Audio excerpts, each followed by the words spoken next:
Tikman natin tong... Tikman ko na yung isa. Pero tikman natin yung iba.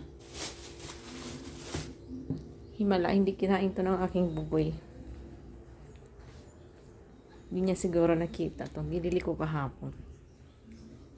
Hindi niya siguro to nakita kahapon na binili ko.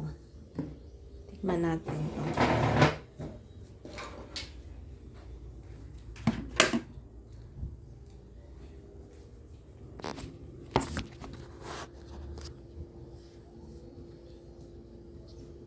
Masarap to, guys.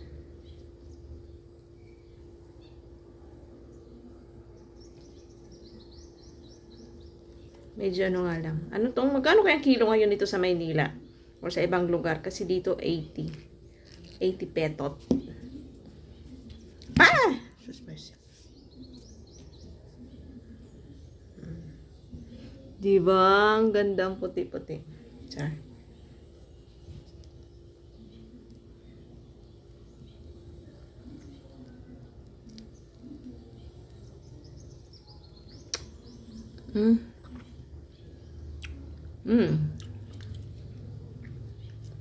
Sarap.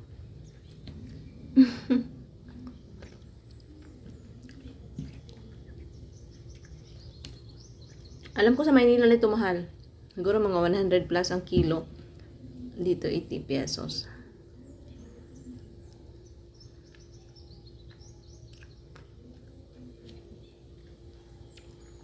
Pagbukas mo talaga ng mangustin, lahat meron malaki, tas isang malaki, tas lahat maliliit na. Ganun na. Char lang.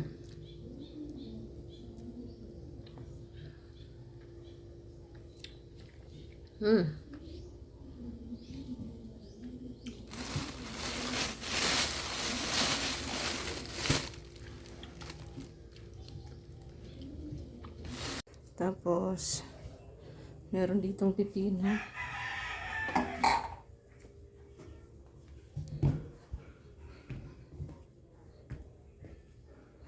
Timplahan ko yan or shake ko. Gagawin kong juice or basta kung anong maisip ko siguro sa pipino.